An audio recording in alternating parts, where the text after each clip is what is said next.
दानवे साहेब, तुम्ही देवेंद्र फडणवीस यांची भेट घेतलात. मुख्यमंत्री पदाच्या शपथविधीचा कार्यक्रम जाहीर करण्यात आला आहे, मात्र अद्याप मुख्यमंत्री पदाचं नाव जाहीर झालेलं नाही. माझी आजची भेट जी त्यांच्याशी झाली ती काही मुख्यमंत्री पदाच्या चर्चेच्या संदर्भात झाली नाही. एक भारतीय जनता पार्टीचा कार्यकर्ता आणि या निवडणूक समितीचा मी प्रमुख असल्या कारणानं आमच्या वेगवेगळ्या कारणानं ज्या काही भेटी होत असतात त्याच्यापैकी आमची एक भेट होती.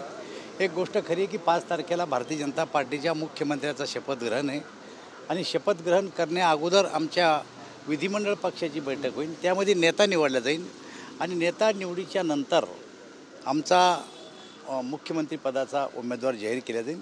मला असं वाटतं की आमच्या सगळ्या गोष्टी ठरल्याप्रमाणे चालल्यात. कुठल्या प्रकारची अडचण वाद विवाद आमच्यात आणि मित्रपक्षात कुठलाही नाही आहे.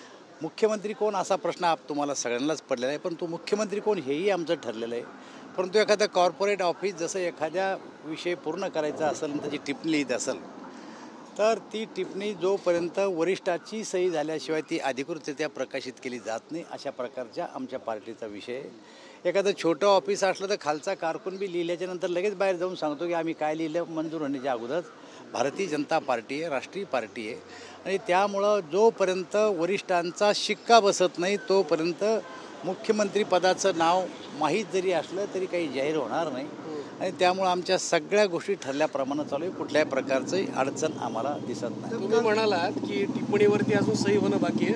टिप्पणीत काही चुका आहेत का? त्यामुळे काही बदल करायचं, त्यामुळे काही टिप्पणी रोखून ठेवली? बिलकुल चुका नाही, बिलकुल काही नाही आहे. प्रसंग वेळ काळ पाहून आम्ही सगळ्या गोष्टी करत असतो आणि त्याच पद्धतीप्रमाणे आम्ही वेळही ठरवलेला आहे, तारीखही ठरवलेली आहे आणि नक्कीच आमचा जो कोणी नेता निवडला जाईल तो आमचा राज्याचा मुख्यमंत्री होईल. देवेंद्र फडणवीस मुख्यमंत्री होणार आहेत नक्की? मी आपल्याला सांगितलं आहे ना की आमचं सगळं ठरलेलं आहे आणि ठरलेलं असताना बॉसचा शिक्का झाला की आम्ही तुम्हाला सांगू. दुसरीकडे तुम्ही म्हणताय की कुठच्याही प्रकारची नाराजी पत्र लिहून अरे कार्यकर्ते अनेक प्रकारचे असतात आमचे.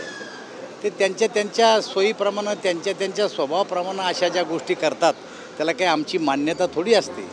आणि कोणी कशानंही पत्र लिहिलं तर त्यांना काही मुख्यमंत्री होता जर आला असतं तर या राज्यातल्या सगळ्या लोकांनी रक्तानंच पत्र लिहिले असते. हे असं काही नाही आहे. पार्टीच्या धोरणानुसार कार्यकर्त्याचा विचार करून त्याची सिनियरिटी पाहून आणि त्याचं सगळं पाहूनच निर्णय करत असते. असं रक्ताना पत्र लिहिल्यानं कोणी मुख्यमंत्री होत नसतो. तुम्ही असं म्हटलात की कुठच्याही प्रकारची नाराजी मित्रपक्षांमध्ये नाही आहे. अजित पवार जर सोडले तर एकनाथ शिंदे यांची नाराजी स्पष्टपणे बाहेर येताना पाहायला मिळते. बिलकुल नाराजी नाही आहे. वर्तमानपत्रांनी आणि चॅनलनी चालवलेली ही बातमी आहे.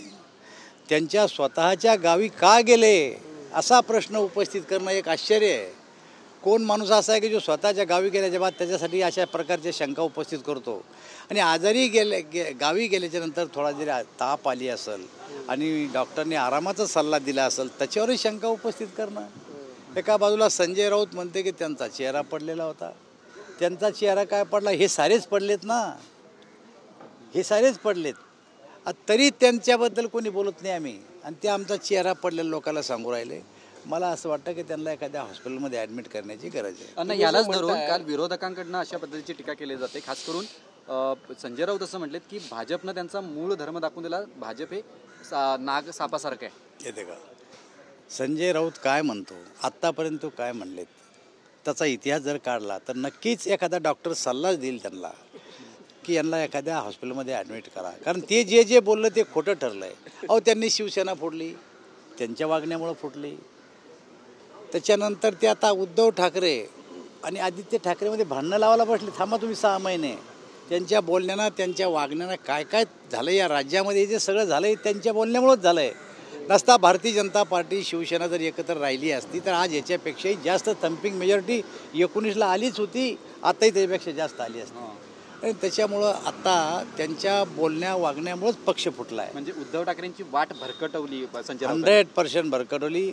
आणि उद्धव ठाकरे आणि आदित्य ठाकरेमध्ये भांडणं जर लागले उद्या तर त्याला संपूर्ण कारणीभूत राहील संजय राऊत. विधिमंडळ गटनेता कधीपर्यंत निवडला जाईल अंदाजे काय त्याची? 5 तारखेच्या अगोदर. सर हिंदी एक थोडी नंतर होणार आहे. हिंदी हिंदी आमचं बी हिंदी आहे ना NDTV, असं काय करता? अरे मागून गेले बाबा. सर आज आप बैठक के लिए आए थे सर, आज आप बैठक के लिए आए थे, क्या चर्चा हुई है? 5 तारीख को शपथ विधि है, कल ही डेट अनाउंस हुआ। देखिए, इस विधानसभा का चुनाव हुआ है, भारतीय जनता पार्टी और हमारे सहयोगी को बहुमत मिला है और मैं भारतीय जनता पार्टी का चुनाव का मैं प्रमुख था। इस नाते मैं देवेंद्र जी के मिलने के लिए हमेशा आता, उसी लाइन से मैं आज भी उनको मिलने के लिए आया था। कौन मुख्यमंत्री बनेगा और क्या होगा इसकी चर्चा करने की हमें कोई ज़रूरत नहीं है, क्योंकि इसकी चिंता करने वाले जो हमारे वरिष्ठ नेता है वो उसकी चिंता करते हैं।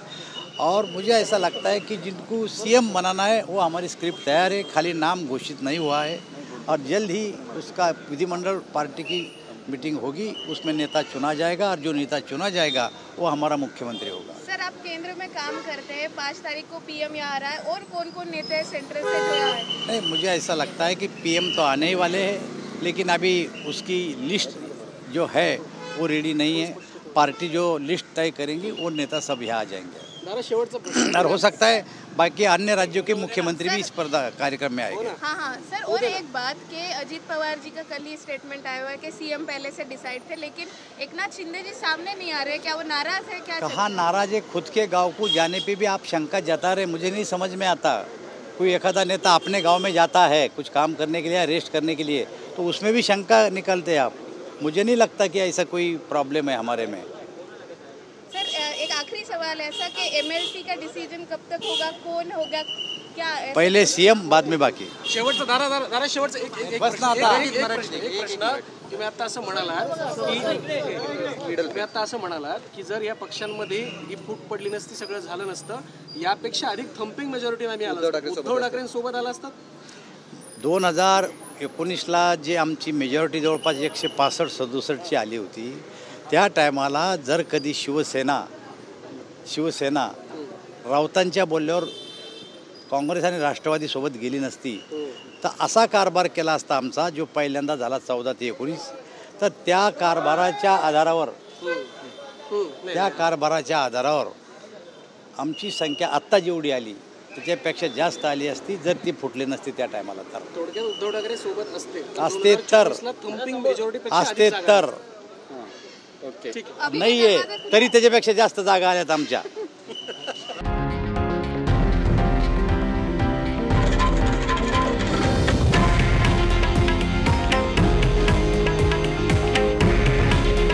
हे आहे देशातील नंबर 1 न्यूज नेटवर्क आणि आपण पाहत आहात TV9 मराठी.